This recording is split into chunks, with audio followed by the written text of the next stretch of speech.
Melusine by Lynne Reid Banks, Chapter 23, Roger's Promise.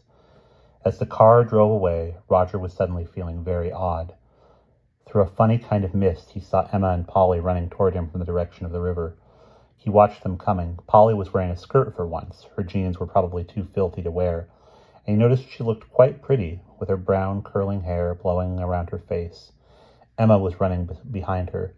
She was a little bit too fat and was puffing, and her face was pink and shiny.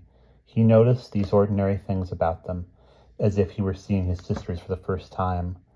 As they were nearly upon him, he thought fleetingly how often he had hated them, each of them separately or both of them at once, and how he had wished they would disappear from his life. That, he suddenly knew clearly, was like wishing they'd die, and abruptly he found himself sitting on the lumpy grass. "What's wrong, Wodge?" asked Polly, hurling herself down beside him. "You look all woogie." Roger put his head down on his bent knees and didn't answer at once. "Who is that man?" asked Emma, panting and staring after the black car. "Serpe's lawyer," said Roger shortly. They looked at him. What did he come for? Roger raised his head. There were two sharp little lines between his eyebrows. "I think he came to get his hands on Melusine's money." "What? What are you on about?" "He said he'd do things on her behalf. Sell the chateau, make a trust." "What's that?" "I don't know. Something to do with her money. She's not going to get it till she grows up. If you ask me, he wanted it. He wanted to control it anyhow. He knew about her uncle, but he wasn't going to do anything to find him. He wants to put Melusine in a home." The twins were silent, gazing at him. Emma suddenly said, "Your voice has gone all funny and deep."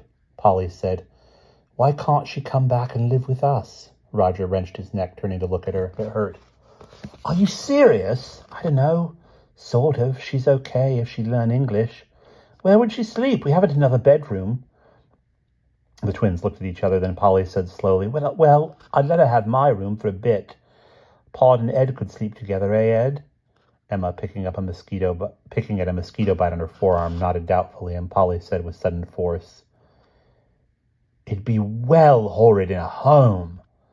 Roger couldn't believe what he was hearing, how they had fought to have their own rooms, how Mum had fought to keep one bedroom spare for visitors, and now this, from Paul of all people, and Em agreeing, before they even knew the half of it.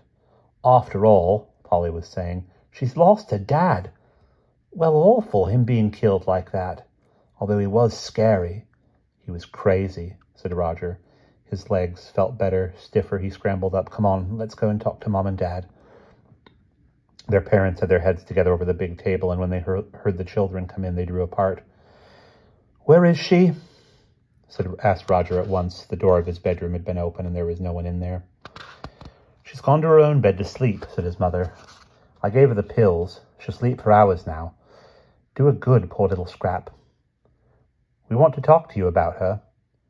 "So do we want to talk about her," said their father. "Sit down, all of you." It turned out they had the same idea. They tried gamely to hide their astonishment that the twins were willing. Their father, like Roger, but for other reasons, looked at them oddly, as if he'd never seen them before, or not for a very long time. Then he got up from his chair and hugged each of them in turn. "The problem will be," he said, "getting permission to take her out of France. Countries are quite possessive about their own nationals. But with Maître Girard's help, willing or otherwise," he glanced at his wife, and Roger knew his father had made the same assumptions he had about the lawyer's motives, plus our own solicitor, "I imagine it can be done. Though not right away. I've got to get back tomorrow, but I think the best thing would be if Mum and any of you who want to stuck around here for a bit to look after Melusine. She'll need friends. I'll go home and set things in motion." "It shouldn't be too difficult," said their mother. "After all, we're not aiming to adopt her, just foster her until other arrangements can be made." Roger told them about his conversation with Maître Girard, about the Canadian uncle. Their parents looked relieved. "Good," said his father. "Good boy. You're a clever lad. Do you know that?" And he put his hand on the back of Roger's neck and gave it a shake. Roger left them excitedly talking about it and went outside. The latter was still leaning up against the roof and unable to help himself. He went up it and looked through the window at Melusine. She was on her bed, on her back, raised to the elbows. Her eyes were fixed on the window in a kind of horror. She must have seen the ladder shake as he climbed it and thought. What had she thought? "Hello?" he said shyly. Her face relaxed and she slumped back and closed her eyes. She still had that shiny, rinsed look. He climbed in and sat on the window ledge, quite far away from her. Now her eyes followed him. They still didn't give much away. He tried to imagine what she must be feeling, and hoped that the pills were drawing a kind of smoke screen across the pictures in her mind, dulling their sharp edges and the pain they were giving her. He didn't want to talk particularly. He just wanted to be with her, but he had to tell her in case she was worrying about the future. "You're coming to live with us," he said. She frowned. He tried in French.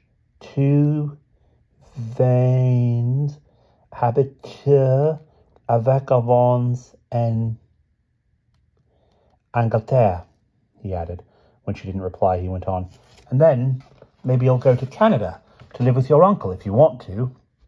Si tu veux, and after a while you'll feel better. Tu te sentiras mieux.